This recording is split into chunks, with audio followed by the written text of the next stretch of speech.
If you want to know about the top 10 most expensive purchases ever made on Pawn Stars, then stay tuned till the end of the video. Number 10. $55,000. Vic Flick's 1961 Fender Stratocaster guitar. The Fender Stratocaster is widely regarded as one of the most iconic rock guitars of all time.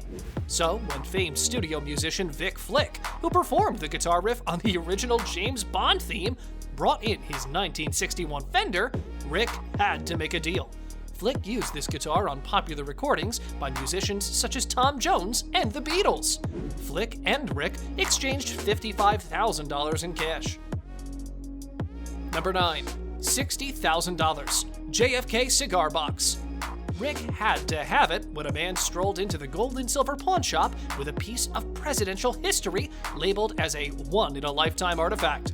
The item was a cigar box that had previously resided on President John F. Kennedy's desk in the Oval Office. It even had several unsmoked cigars in it. Given that another of JFK's cigar boxes sold for more than $500,000 in the 90s, Rick knew he was onto a winner when he haggled this one off the guy for $60,000. Number 8. $60,000. 2014 Hertz-Penske GT Mustang. In 2013, Hertz announced a collaboration with American entrepreneur Roger Penske to produce 150 limited edition Ford GT Mustangs. When a guy brought Rick one of the first 10 cars ever made, Rick invited famous NASCAR racer Joey Logano to test drive it. Rick agreed to a transaction for $60,000 after ensuring that everything was in working order. Number 7. $67.5 thousand. 1915 Panama Pacific Octagonal gold coin. Rick sought to discover a 1915 Panama Pacific Octagonal $50 gold piece for a buyer who wanted to spend $70,000 for it after traveling to Atlanta to attend one of the largest coin auctions in America. The United States Mint designed these commemorative coins to commemorate the opening of the Panama Canal. Rick successfully made a purchase on one coin for $67.5 thousand after tracking down two.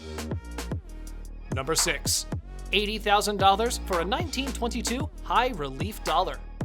It's not just cars and guitars that fetch top dollar. Occasionally, the shop will shell out for actual dollars. Such was the case with the rare dollar coin from 1922 that the shop paid $80,000 to own. It's known in collector circles as one of the rarest American coins ever made, and its owner lucked into it in a poker game. While he knew he had an expensive coin on his hands, he had no idea how much it was worth. Number 5. $85,000 for 1941 Gibson SJ200 guitar. Another Gibson strolled into the Pawn Stars shop once, accompanied by a far more well-known celebrity. This 1941 model was owned by Stephen Stills of Crosby, Stills & Nash. However, it was a bill of sale signed by Stills that made the instrument valuable. Rick Harrison eventually paid $85,000 for the guitar, acquiring a piece of classic rock history that was destined to find a wealthy buyer. Number 4. $90,000 for Mary Ford's 1961 Gibson SG Les Paul guitar. Gibson's Les Paul's signature guitars can be quite pricey on their own. However, when the well-crafted guitars are linked to the great songwriter whose name is engraved on the instrument, they are worth much more. That explains why the Harrisons felt compelled to pay $90,000 for a 1961 Les Paul guitar owned by Paul's wife, Mary. They paid $90,000 to own a piece of musical history so closely associated with the godfather of rock and roll guitars. Number 3. $95,000 for a 1932 Lincoln Roadster. The 1932 Roadster was an attempt by Lincoln's parent firm Ford to entice drivers away from Cadillac's competitors. It was priced to sell for $4,000 in 1932, which is about $70,000 today. Rick and the old man went above and beyond that pricing point to ensure that they got a car out of the agreement. They offered $100,000 in cash for the extravagant 150 horsepower antique automobile from 1932. Number 2. $111,000 for 3,000 ounces of silver. The amount of the second largest purchase in Pawn Stars history was much easier for the business to verify. When a customer arrived at the business with a dolly laden with 3,000 ounces of silver in bars and coinage, the Harrisons realized they were in for a good deal. Number 1.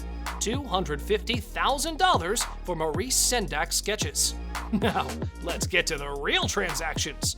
A collector offered him the original sketches for Maurice Sendak's iconic children's book, Where the Wild Things Are. When Rick saw the sketches in person, he was visibly taken aback. The sketches were one of a kind, because Sendak never sold prints of his work for Where the Wild Things Are. What are your thoughts on this? Let us know in the comment box below. If you like this video, then don't forget to give us a thumbs up and subscribe to our channel.